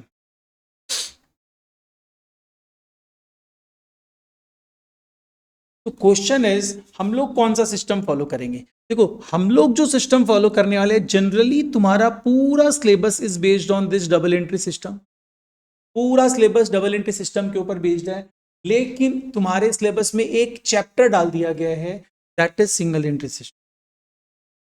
एक चैप्टर मतलब सिंगल एंट्री सिस्टम है, क्योंकि हाँ सम्स होता है पूरा फाइनल अकाउंट, हाँ रफली फाइनल अकाउंट बनता है। रफली मतलब क्या होता है, अपने क्या होता है, तुम लोग सब कोई कॉमर्स स्टूडेंट डेबिट क्रेडिट करना जानता है, अपने जब डबल एंट्री सिस्टम में प्रॉफिट लॉस निकालते क्या करते हैं, पीएल अकाउंट बनता है, डेबिट में खर्चा दिखाते हैं, क्रेडिट में इनकम दिखाते हैं, फिर रिजल्ट निकालते हैं, ऐसा करते हैं ना, एक सिस्टम फॉलो कर रहे हैं कि डेबिट हो रहा है क्रेडिट हो रहा है, राइट। लेकिन सिंगल एंट्री में क्या होता है, हम तुमको बता दिया देख इनकम इतना है, एक्सपेंडिचर इतना है, तो जैसे ये बोली थी ना, एक ठेला वाला रिकॉर्ड करेगा, रिक्शा वाला रिकॉर्ड करेगा, तो क्या करेगा, उसको थोड़ी पता है डेबिट होता है क्रेडिट होता है, लेकिन हाँ उसको पता है मेरे को आज मेरा कमाई जो हुआ, सपोज कर लो 2000 रुपया का हुआ, लेकिन मेरे को 400 रुपया का खर्चा भी करना, सिंपली वो इनकम तो बता ही सकता है अपना, तो क्या बताएगा 2000 माइनस 400 रुपया, मतलब 1600 रुपया का इनकम हुआ, तो 1600 रुपया का इनकम हुआ वो कैसे निकाला? अरे लिखना, हिसाब किताब को लिखना मतलब सिस्टम, और लिखने का मतलब नॉर्मली इनकम माइनस एक्सपेंडिचर कर दिया, that is a single entry system. और डबल एंट्री सिस्टम क्या हो जाता है, पूरा सिस्टम से रिकॉर्ड करना, वो वही रिकॉर्ड कर सकता है जिसको जानकारी हो रूल्स का, अदरवाइज नहीं रिकॉर्ड कर पाएगा, ये डिफरेंस होता है। सिंगल एंट्री सिस्टम एक लेमैन के लिए है, ठीक है, एक नोविस के लिए वो भी कर सकता है, लेकिन डबल एंट्री सिस्टम के लिए प्रॉपर जानकारी चाहिए। सिंगल एंट्री सिस्टम एक रफ वे ऑफ अकाउंटिंग है, डबल एंट्री सिस्टम एक सिस्टमेटिक वे ऑफ रिकॉर्डिंग है, इसके लिए तुमको रूल्स एंड रेगुलेशंस पता होना चाहिए।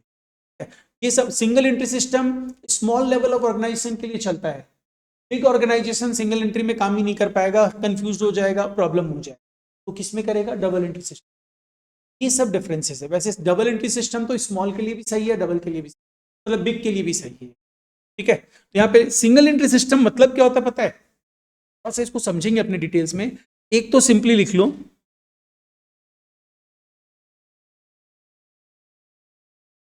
Rough way of accounting,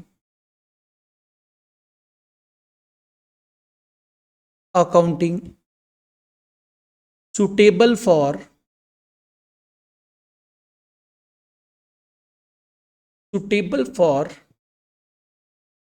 small organization। Rough way of accounting suitable for small organisation, small organisation के लिए, स्मॉल मतलब छोटे ऑर्गेनाइजेशन, पान वाला हो गया उन लोगों के लिए।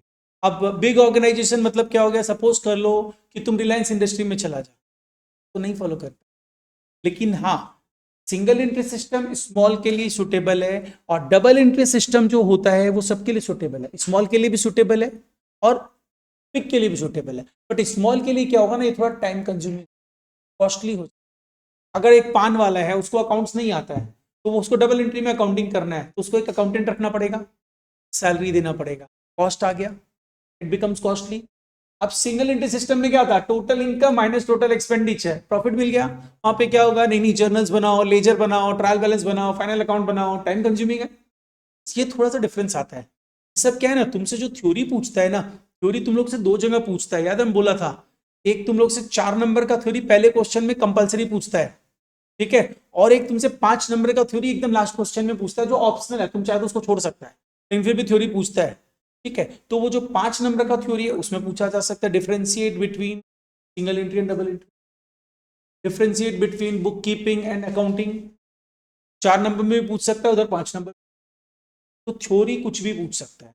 और बेसिक्स पार्ट जो हम लोग कर रहे हैं ना, लोग चाहे तो इसको स्किप कर सकते हैं, क्योंकि ना इतना बेसिक तुमको पता है कि जर्नल लेजर एंट्री पास तुम लोग कर देगा, भले डेप्थ नहीं पता हो। प्रॉब्लम क्या राइज होगा ना, जो पहला क्वेश्चन रहता है ना, इंस्टीट्यूट बहुत स्मार्ट है, पहला क्वेश्चन जो देता है ना वो बेसिक से ही देता है। ट्रू फॉल्स तुमको 6 मिलेगा जो 12 नंबर का है, उस 6 ट्रू फॉल्स में से तुमको 3 ट्रू फॉल्स बेसिक से ही मिलेगा। अब बेसिक तो बड़ा है ना, कहां से क्या पूछ ले तुमको नहीं पता है, तो तुम अगर गड़बड़ किया जरा सा भी, और ट्रू फॉल्स है ना, तुम ट्रू फॉल्स कुछ लिखा 1 नंबर मिला, सही है वो, लेकिन अंदर का रीजन नहीं मिला तो 1 नंबर नहीं मिला। हम लोग कुछ भी जरा सा भी कुछ कॉम्प्रोमाइज नहीं कर सकते हैं। और जो उसमें पहला क्वेश्चन में जो 4 नंबर का थ्योरी देगा मोस्टली बेसिक से देता है, और एक 4 नंबर का क्वेश्चन देता है, 12 + 4 देता है पहला क्वेश्चन, तुम लोग को पहले क्लास में बताया था। तो 12 marks true false, second 4 marks जो है थ्योरी, एक 4 मार्क्स प्रैक्टिकल, वो भी बेसिक से ही देता है। अब बेसिक में क्या देगा, पेटी कैश बुक दे देगा, बेसिक से एक तो छोटा सा कैश बुक दे देगा, ट्रायल बैलेंस दे देगा। तुम लोग को आता है लेकिन तुम लोग प्रॉपरली नहीं बना पाएगा, क्योंकि तुम लोग किया नहीं है, भूल गया है, तो ये सब करना जरूरी है, ठीक है। और तुम चार्टेड अकाउंटेंट बनने जा रहे हो, तो अकाउंट्स तो अकाउंटेंट वर्ड में ही है, तुमको अकाउंट्स बहुत अच्छे से आना चाहिए। और रिमेंबर, ये अगेन हम बोल रहे हैं कि this is the last stage जहां पे तुम अकाउंट्स के बेसिक को अच्छा कर सकते हो, एंड दिस इज वाई इसका नाम फाउंडेशन रखा। फाउंडेशन को स्ट्रॉन्ग कर लो, फर्दर फ्यूचर में जाके तुम स्ट्रॉन्ग करने लायक नहीं रहेगा, तो रटना पड़ेगा। सपोज के लिए तुम अच्छा स्टूडेंट है, पास कर लिया, अब तुमको ना इंटरमीडिएट में गया, ऑप्शन नहीं है, तुमको कंसेप्ट थोड़ी ये सब बेसिक से स्टार्ट ही नहीं करेंगे, सीधा चैप्टर से स्टार्ट होगा। तो उस समय क्या होगा, तुमको समझाया नहीं जाएगा, ये होता है, तुमको आता है तो समझ में आ गया, नहीं आता तो रट लो, तो वहां प्रॉब्लम फिर फेस करेगा, वहां पे डिफरेंस स्टार्ट होना चालू होगा। अब सपोज कर ले तुम बहुत ही अच्छा स्टूडेंट, रट के भी रैंक ले आया, ठीक है, तो तुमको कंपनी ले लिया। और सपोज कर लो एक बच्चा है जो रैंक नहीं लाया, जस्ट फर्स्ट अटेम्प्ट में पास हुआ या सेकंड अटेम्प्ट में पास हुआ, जॉब मिला दोनों को। जो रैंक लेके आया उसको 40 लाख का जॉब मिला, और जो फर्स्ट अटेम्प्ट या सेकंड अटेम्प्ट में पास हुआ, लेकिन उसका बेस क्या है ना, वो धीरे धीरे बेस लेते हुए समझते पास किया। तो इन सच केस क्या हुआ कि उसको मिला जॉब सपोज कर लो 15 लाख, बट अब उस दिन के बाद 6 साल 7 साल बाद जाना, तो 40 लाख वाला में नॉलेज नहीं था उतना, नॉलेज मतलब उसमें आईक्यू था, रट के पास हो गया, अरे मार्क्स लाना है, मार्क्स ले आया, रैंक ले आया, ठीक है, वो पास हो गया, रैंक ले आया था, तो उसको 40 लाख का पैकेज मिला। 5 साल बाद उसका पैकेज 60 लाख ही है। जो 12 लाख में ज्वाइन किया था, नॉलेज बहुत ज्यादा, सब चीज को ठीक से समझ के, तो 5 साल बाद उसका package 2 crore. Exceptions are always there, exceptions का कभी बात नहीं करें।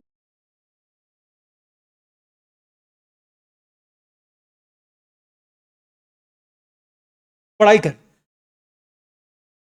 अरे बहुत सारा चीज होता है, वो सब थोड़ी अभी डिस्कस करेंगे। अब टीडीएस कटेगा, पीएफ कटेगा, वो सब अब तुमको बैठ के बताए, जब तुमको पता ही नहीं है वो सब चीज कटता है।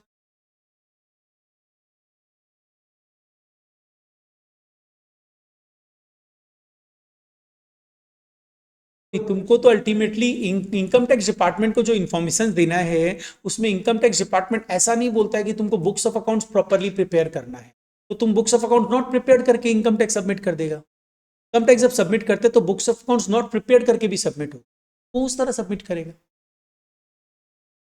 ये अकाउंटेंट का जरूरत कैसे है? हाँ नहीं, रिटर्न सब में अगर रिटर्न तुमको अप्लाई करना आता है तो तुम खुद कर दे, नहीं तो किसी सीए से, या फिर ये लोग क्या होता है ना, इनकम टैक्स प्रिपेयरर भी होता है, मतलब टीआरपी बोलते हैं, tax return preparers, government of India के अपॉइंटेड बंदे होते हैं, तुम उसके थ्रू जाके टैक्स रिटर्न लगवा। एक सीए के पास क्या हुआ ना, तुम मेरे पास आया, ठीक है, रिटर्न सर मेरे को इनकम टैक्स रिटर्न लगाना है, हम बोले हम 5,000 रुपया लेंगे, ठीक है, और सपोज कर ले ये जो अमन है वो टैक्स टीआरपी है, tax return preparers, government of India income tax department बनाता है, तो उसके पास गया, वो बोला सर मैम 800, रिटर्न वही है, तुम सारा डेटा इसको देगा या मेरे को देगा, हम लोग वही रिटर्न फाइल करेंगे, तो अल्टीमेटली वो 800 रुपये में तेरा काम कर देगा, और हम 5,000 से करवाएगा, से करवा फेथ का भी बात होता है, तुम सारा डेटा दे रहे हो तो तुम सोचेगा नहीं नहीं सर, वो डिफरेंस, वो प्रीमियम चार्ज हो रहा है और कुछ नहीं। सीए है तो अपना प्रीमियम चार्ज कर रहा है, वो नॉन सीए तो वैसे चार्ज। अच्छा, अब आओ, rough way of accounting suitable for small organisation, this is systematic and scientific way of accounting. हाँ, systematic and scientific way of accounting,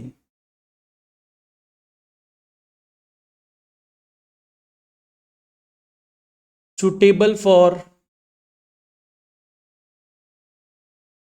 all means small and big, सबके लिए।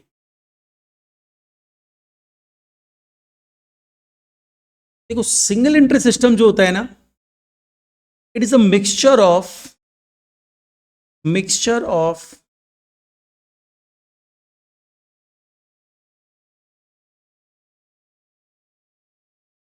Single entry, double entry and no entry.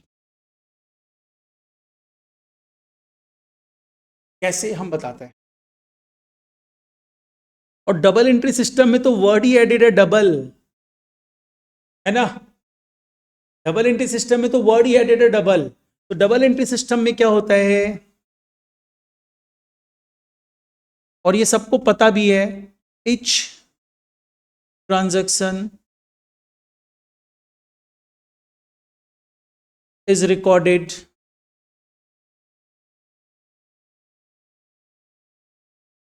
considering 12 effect, considering 12 effect, 12 मतलब double effect. each transaction is recorded considering 12 effect, 12 effect मतलब क्या हुआ, like accounts double entry system बोलता है जैसे एक सिक्के में, एक कॉइन के दो साइड्स होते हैं, हेड एंड टेल, वैसे ही ट्रांजैक्शंस के दो साइड होते हैं। 12 इफेक्ट मतलब इट सेज ट्रांजैक्शंस के दो साइड होते हैं। क्या क्या दो साइड, ये तो सबको पता है, डेबिट क्रेडिट। ट्रांजैक्शंस के दो साइड होते हैं, debit and credit, and each transactions is recorded considering both debit and credit, is the double entry system. आप ये ऐसे बोलते ही तो कंफ्यूज हो गया। आप तुमको क्या करना पड़ेगा, रूल्स पता होना चाहिए, which to be debited which to be credited, that is why ये थोड़ा कॉम्प्लिकेटेड हो जाए। इसके लिए प्रॉपर नॉलेज चाहिए, और यहाँ पे नॉलेज नहीं चाहिए। क्या करना है तुमको, तुम बता दो भाई मेरे को इतनी इनकम हुई, मेरा इतना खर्चा हुआ। एक चाय वाला क्या करेगा, फिर चाय वाले के पास गया, चाय वाले का तुमको इनकम निकाल के देना है एक दिन का, तो तुम उसको बोलेगा आप बताइए ना दिन में कितना सेल की, ठीक है। वो बोला सर मैं, हम सर या मैम जो भी है, हम 500 कप चाय बेचे, एक कप का हम लेते हैं 20 रुपए, तो 500 इंटू 20 तुम ले कितना पैसा आया, खर्चा कितना हुआ। आज तो दूध मंगाए थे इतना खर्चा लगा, चाय पत्ती इतना यूज हुआ, गैस है सबका जो कॉस्ट हुआ वो इतना यूज हुआ, बता दिया। तुम सबको माइनस करके अल्टीमेटली बोल दिया दिस। कोई भी बता सकता है जिसमें थोड़ा भी ब्रेन हो, इसके लिए अकाउंट्स पढ़ने की जरूरत नहीं है। तो ये डिफरेंस होता है सिंगल एंट्री और डबल एंट्री।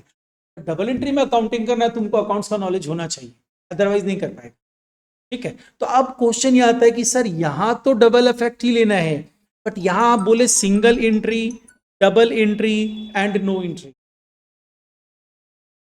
देखो इसमें अपने जब सिंगल एंट्री सिस्टम चैप्टर पढ़ेंगे ना, तब तो इसको बहुत ही डिटेल में समझो।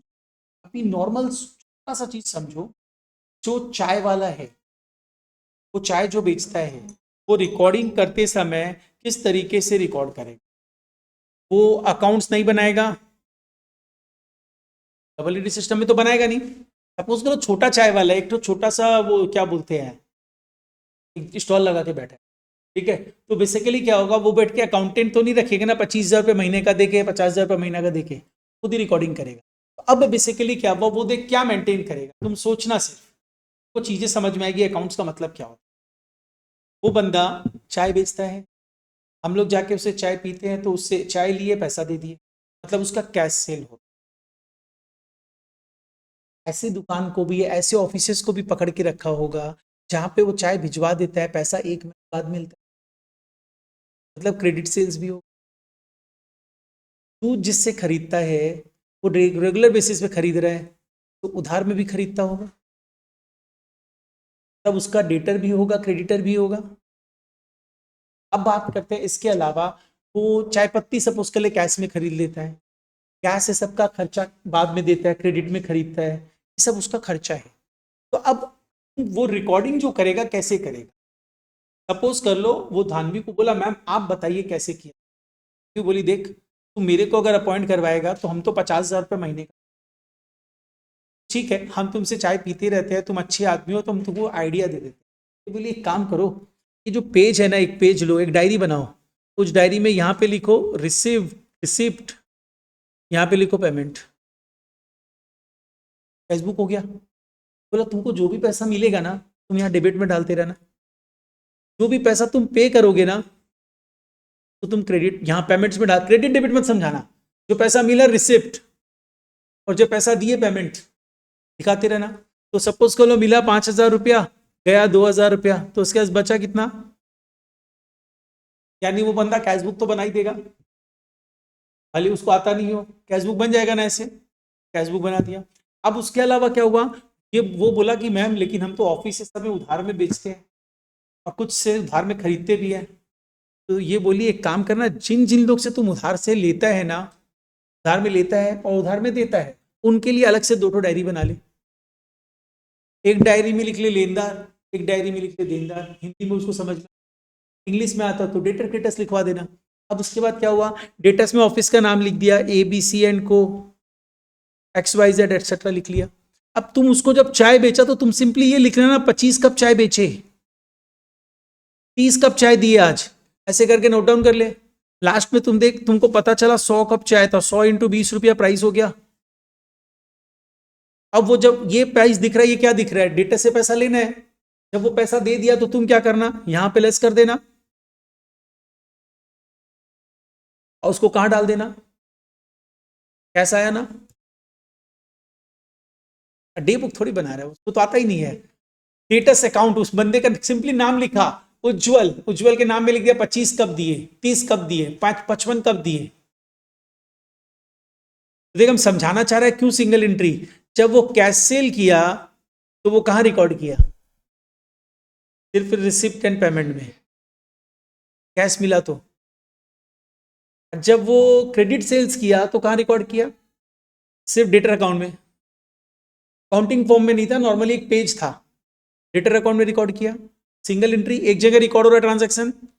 डबल एंट्री, जब इस डेटर से पैसा मिला तो वो कहां का रिकॉर्ड किया, अरे यहां पे लिखा ना, यहां पे लिखा था 10,000 मिलना लिखा हुआ था, उससे 4,000 मिल गया तो 4,000 लेस कर दिया ना, 4,000 मिल गया तो अब कितना बचा, 6,000।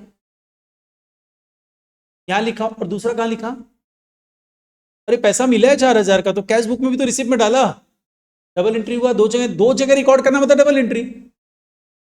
और नो एंट्री मतलब क्या हुआ, डेप्रिसिएशन भी है, उसके पास जो स्टोव चलता है, थोड़ा सा फर्नीचर सब लगा रखा है, वो डेप्रिशिएट होगा। डेप्रिसिएशन कहाँ रिकॉर्ड कर रहा है, कहीं नहीं रिकॉर्ड कर रहा है। डेप्रिसिएशन ना तो डेटर क्रेडिटर है ना कैश बुक है, तो कहीं नहीं रिकॉर्ड हो रहा है, मतलब नो एंट्री। तो ट्रांजैक्शन सिंगल एंट्री सिस्टम में 3 बेसिस पे रिकॉर्ड होते हैं, एक सिंगल एंट्री एक जगह रिकॉर्ड होता है, डबल एंट्री 2 जगह रिकॉर्ड होता है, नो एंट्री कहीं नहीं रिकॉर्ड होता है। और सिंगल एंट्री सिस्टम में आप कुछ अकाउंट्स बनाते हो, क्या क्या अकाउंट है, इतना चीज से क्या समझ में। सिंगल एंट्री में रिसिप्ट एंड पेमेंट बनता है, जो ये बोला, तुम कैश बुक भी बोल सकते हो, और इनकम एंड एक्सपेंडिचर में बचाओ, फाइनल अकाउंट का पार्ट, उसमें हम लोग नहीं जाएंगे। नॉर्मली बुक्स ऑफ अकाउंट्स में personal account, debtor creditor account बना है, ले डेबिट क्रेडिट फॉर्म में नहीं बना, बट मिला बना तो ध्यान रखना सिंगल एंट्री सिस्टम में पर्सनल अकाउंट्स बनते हैं और कैश बुक बनती है, ठीक है। इसमें ये भी हम लोग लिख के ही रख ले रहे हैं, अकाउंट्स कौन कौन से बन रहे हैं, पर्सनल अकाउंट्स,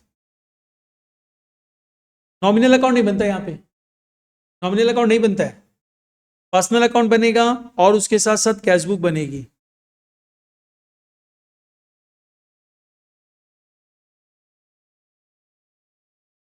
और डबल एंट्री सिस्टम में तो सब कुछ बनता है। यहां तक कोई दिक्कत नहीं है, चलो अब नेक्स्ट आओ। वो तो अभी डिटेल में समझना है पूरा। सिंगल एंट्री में डिटेल में समझना होगा, अभी एक ओवरव्यू देने के लिए समझा दिया ऐसा हो रहा है। अभी तो डिटेल में जाके सिंगल एंट्री सिस्टम चैप्टर है, वहां जाके तुमको पढ़ना पड़ेगा।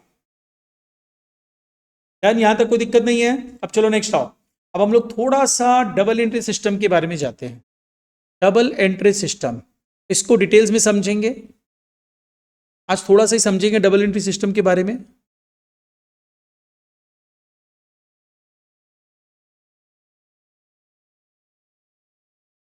देखो प्रॉपर एकदम डेफिनेशन एटसेट्रा नहीं लिखवा रहे। डबल एंट्री सिस्टम का मतलब क्या हुआ, जहां पे कुछ ट्रांजैक्शंस को हम लोग उसके ड्वेल साइड को लेते हुए रिकॉर्ड करते हैं, एक को डेबिट करते हैं दूसरे को क्रेडिट करते हैं, right.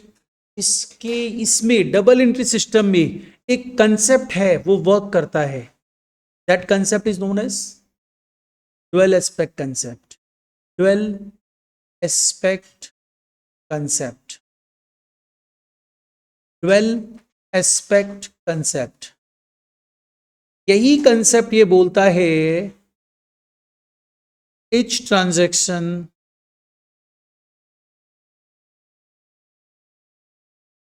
to be recorded in books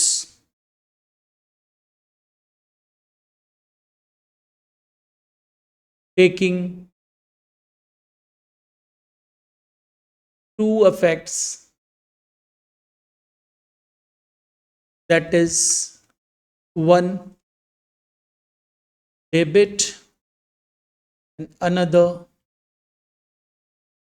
credit, and इसी को अपने बोलते हैं dual aspect concept. This is the core concept of double entry system. इसके बिना डबल एंट्री सिस्टम का एग्जिस्टेंस ही नहीं है। Core concept of double entry system, मतलब अगर ये कंसेप्ट ना हो, अरे ये कंसेप्ट ही तो डबल एंट्री सिस्टम बनाया है, इसका मतलब इस कंसेप्ट के बिना डबल एंट्री सिस्टम है ही नहीं।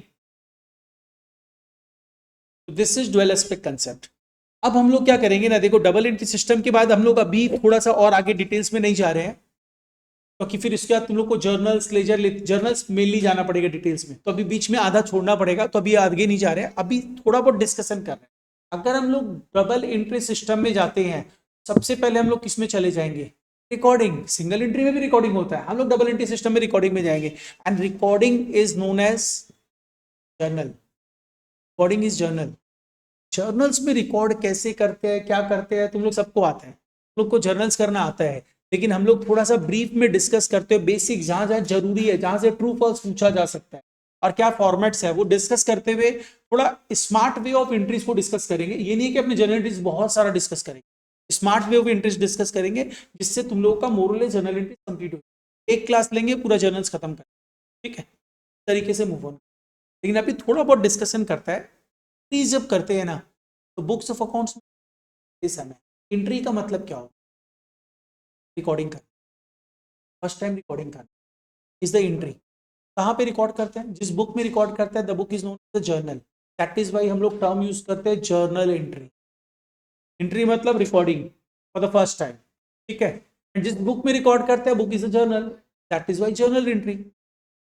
अब क्वेश्चन ये था, जब जर्नल एंट्री रिकॉर्ड करते हो ना, बहुत तरीके की एंट्रीज होती है। एक एंट्री होती है, ये शायद तुम लोग को आता हो इसलिए हम पहले डिस्कस कर रहे हैं, opening entry. What is opening entry? Opening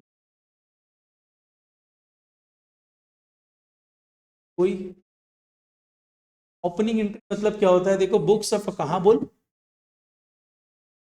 yes, अगर अपने एक साल क्लोज हो जाता है, बुक्स क्लोज हो जाती है ना, एक साल जैसे ही खत्म होता है, ईयर एंड जैसे ही खत्म होता है, सारी बुक्स क्लोज हो जाती है। अब नेक्स्ट ईयर नई बुक बनती है, जब नई बुक बनती है तो नई बुक में लेके क्या होगे, बुक्स ऑफ अकाउंट्स में कितने अकाउंट होते हैं, क्या क्या, real personal nominal. Her year and में नॉमिनल अकाउंट क्लोज हो जाते हैं, और रियल और पर्सनल कहाँ चले जाते हैं, बैलेंस शीट में। एंड रियल एंड पर्सनल मतलब एसेट्स लायबिलिटी। अब वो एसेट्स लायबिलिटीज आज है, तो नेक्स्ट ईयर भी तो रहेंगे, तो आज तो तुम बुक खत्म कर दिया, अब बुक को फिर से ओपन करना पड़ता है, और ओपन करने का मतलब जो चीज है तुम्हारे पास उसको लेके आओ। अब सपोज कर लो हम लोग यहाँ पे थे, अब लोग हम यहाँ से दूसरी जगह शिफ्ट हो रहे हैं, तो हम लोग एसी फर्नीचर तो लेके जाएंगे ना, करते हैं ना ये चीज, तो वही चीज है, एसेट्स एंड लाइबिलिटीज को बुक में लेके आओ, उसके लिए एंट्री पास करना पड़ेगा। एंट्री होती है assets account debited, liabilities account capital. वो गुडविल वगैरह अपनी दूसरी चीज में यूज करते थे, यहाँ पे ओपनिंग एंट्री होता है assets, assets includes goodwill, assets account debited to liabilities account to capital account. ये याद है, थोड़े दिन लास्ट क्लास में हम लोग समझे थे इक्वेशन, अकाउंटिंग इक्वेशन क्या था ना, क्या था accounting, asset equal to liabilities plus capital, यही तो है, asset debit to liabilities to capital, this is opening entry. सब लिखवाएगा, कि तुम लोग लिखना चाहे तो अपने मन से थोड़ा थोड़ा अपने नॉलेज के लिए लिख सकते हैं, अदरवाइज हम सारा लिखवाएगा, अभी ऐसे ही डिस्कशन कर रहे हैं। एक एंट्री होती है तो अपने बोलते हैं एडजस्टमेंट एंट्री। क्या होता है एडजस्टमेंट? दो एंट्री के एडजस्टमेंट एंट्री का मतलब क्या होता है, लोग फाइनल अकाउंट किया हुआ है ना, फाइनल अकाउंट जब करता था ट्रायल बैलेंस रहता था, ट्रायल बैलेंस मतलब बैलेंस, बैलेंस मतलब जो बुक्स में रिकॉर्ड हो चुका है, नीचे एक एडजस्टमेंट रहता था। क्या होता था? अपडेटेड नहीं है, एडजस्ट करो ले जाके, हम लोग कुछ भी नया करने को क्या बोलते हैं, एडजस्ट करो। वो बेसिकली क्या हुआ, ये चीज इसमें एडजस्ट करना होगा तुमको, ये एडजस्टेड नहीं है। तो बेसिकली क्या हुआ, फाइनल अकाउंट बनाते समय हम लोग at the end of the year कुछ चीजों को एडजस्ट करते हैं, एंड उसके लिए जो एंट्री पास करनी पड़ती है that is known as adjustment. Like adjustment में क्या रहता था, आउटस्टैंडिंग सैलरी। आउटस्टैंडिंग सैलरी क्यों रहता था एडजस्टमेंट में, क्योंकि तुम पैसा तो दिया नहीं था, पैसा दिया होता तो कैश बुक में आ जाता, और कैश बुक में आता तो ट्रायल बैलेंस में आ जाता। पैसा तो दिया नहीं है, लेकिन अगर तुम एक्रूअल बेसिस फॉलो करेगा तो तुमको तो आउटस्टैंडिंग सैलरी दिखाना है, तो तुमको एडजस्टमेंट में आ गया कि अरे आउटस्टैंडिंग सैलरी दिखाना होगा, आउटस्टैंडिंग सैलरी दिखाना होगा, तो तुम तो डबल एंट्री सिस्टम फॉलो कर रहे हो, एक एंट्री पास करना पड़ेगा। क्या एंट्री पास करेंगे जैन आउटस्टैंडिंग सैलरी के लिए?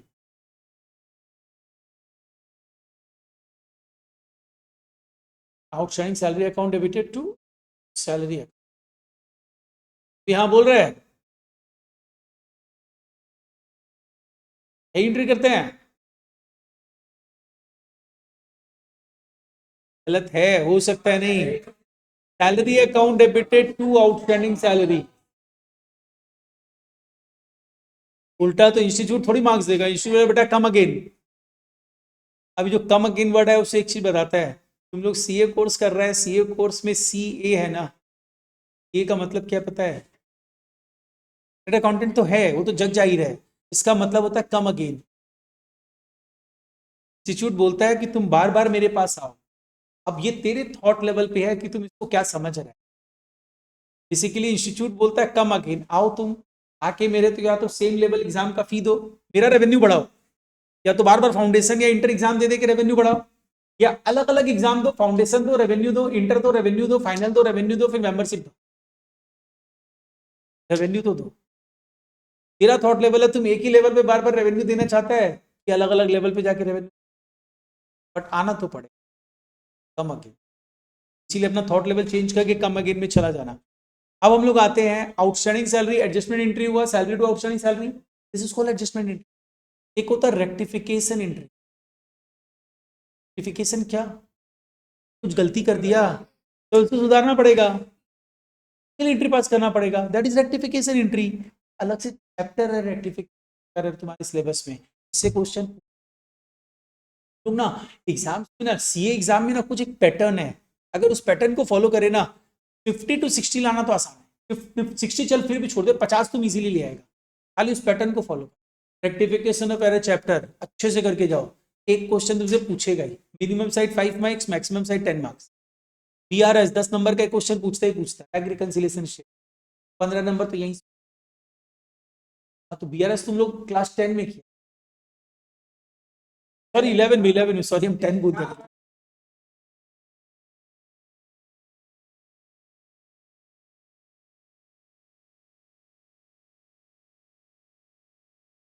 ठीक है, जो भी है तुम लोग के तो था, अपने तो किए भी थे ना शायद। अरे हाँ, वहां नहीं था एएससी में, वो लोग बच्चा लोग करना नहीं चाहता था, लेकिन हम शायद करवा दिया था, हम बोला करो ये, 12 से आई, ठीक है। एनीवे जो भी आ रहे अभी करेंगे, नहीं किए थे तो क्या दिक्कत है, कर लेंगे। अरे ठीक है, अरे अपने सब करेंगे, हम थोड़ी बोल रहे हैं कि चैप्टर हो चुका तो हम लोग करेंगे नहीं, करेंगे, सभी करेंगे और एकदम जीरो से करेंगे। देखना ये सब चीज जब हम जीरो से डिस्कस कर रहे हैं तो चैप्टर तो जीरो से डिस्कस करेंगे, ठीक है। तो बेसिक रेक्टिफिकेशन एंट्रीज हो गया। इसके बाद नेक्स्ट और एंट्री होता है, एक एंट्री जिसको बोलते हैं ट्रांसफर, वो अभी नहीं डिस्कस किया, बताया कि कुछ कुछ चैप्टर्स है। एक होता है ट्रांसफर एंट्री, ट्रांसफर एंट्री मतलब एक बैलेंस को दूसरे बैलेंस में ट्रांसफर करना, और कोई काम नहीं, एक अकाउंट से दूसरे में। Yes, PL to PL appro, trading to PL gross profit transfer होता है, PL to capital net profit transfer होता है, PL to PL appro transfer होता है, that is the transfer entry. ये सब एंट्रीज जो है उसका तुमको रोल लगेगा, ठीक है। Transfer entry, rectification entry, adjustment entry, opening entries, और एक एंट्री, 5 एंट्री होती है। और इस क्लोजिंग एंट्री जल्दी बोला तो किसको क्लोज, इस अकाउंट, कौन बोला ना, तुम ना। नॉमिनल अकाउंट को क्लोज किया जाता है ट्रेडिंग एंड पीएल अकाउंट बना के। तो ध्यान रखना, ट्रेडिंग एंड पीएल अकाउंट तुम बता तो yes, trading and PL account format account है क्या, फॉर्मेट होता है क्या, ऐसा होता है इसमें डेबिट में ही आता, क्रेडिट में ही एंट्री पास होता है, फॉर्मेट होता है। यहीं पे गलत हो गया ना, फॉर्मेट होता है। हम बोल रहे हैं जो ट्रेडिंग एंड पीएल अकाउंट होता है वो फॉर्मेट होते हैं। फॉर्मेट का मतलब क्या होता है, दिमाग नहीं लग रहा है, क्यों हो रहा है, क्या मतलब है, बस डेबिट में ही आता है, क्रेडिट में ही आता है। अब जैसे फॉर एग्जांपल हम बोला कि ये 13 बिंदु पालित लेन में अपना सेंटर का एड्रेस है, अब उसमें क्यों क्या आता है कि सर यहाँ पे क्यों है एड्रेस है ये, बस वो होता है कि एक फैक्ट है, ऐसा ही होता है। फॉर्मेट का मतलब वही होता है, फॉर्मेट मतलब क्यों क्या मत पूछना, कैसे हो रहा है, यहाँ पे ये दिखाया जाता है, यहाँ पे ये दिखाया जाता है, दैट इज अ फॉर्मेट। और तुम अगर लेजर अकाउंट बोलेगा तो भाई डबल एंट्री सिस्टम से एंट्री बन रहा है, एंट्री के थ्रू पोस्टिंग हो रहा है, तो अमन अपना चेंज कर दिया, बोलता है लेजर अकाउंट है, अब चेंज करना चाहेगा, फॉर्मेट में ये तुम लेजर अकाउंट है। क्लोजिंग एंट्री जो पास करते हैं ना, जैसे सैलरी पे किया, सैलरी टू कैश, तो पीएल में क्या होता है, PL to salary, salary close हो रहा है तब एंट्री बन के आ रहा है। लोग समझते समय फॉर्मेट समझ लेते हैं कि देखो ये फॉर्मेट होता है, इजीली जल्दी हो जाए। अदरवाइज जो ट्रेडिंग पीएल बनता है, पीएल अप्रो बनता है, वो with the help of the closing entry, हमने अकाउंट क्लोज करते हैं, उसके चलते जो अकाउंट इमर्ज करते हैं that are known as the trading PL and PL appro. ये 5 टाइप ऑफ एंट्री, क्या क्या है नाम बता दो, एक दो नाम बता।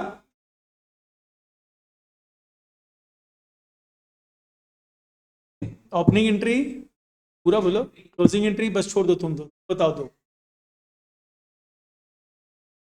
वो बता दिया, आगे बताओ। सिंगल और डबल ही दिखाई दे रहा है ना, कभी शादी का बात करेगा, कभी सिंगल का बात करेगा। Transfer entry, adjustment entry, rectification entry, ये 5 टाइप ऑफ एंट्रीज है, तो बाद में तो हम लिखाई गई, ठीक है। एनीवे हम लोग अभी और कुछ नहीं कर रहे हैं, इतना अच्छे से गो थ्रू करके रखना, नेक्स्ट क्लास कंटिन्यू करेंगे।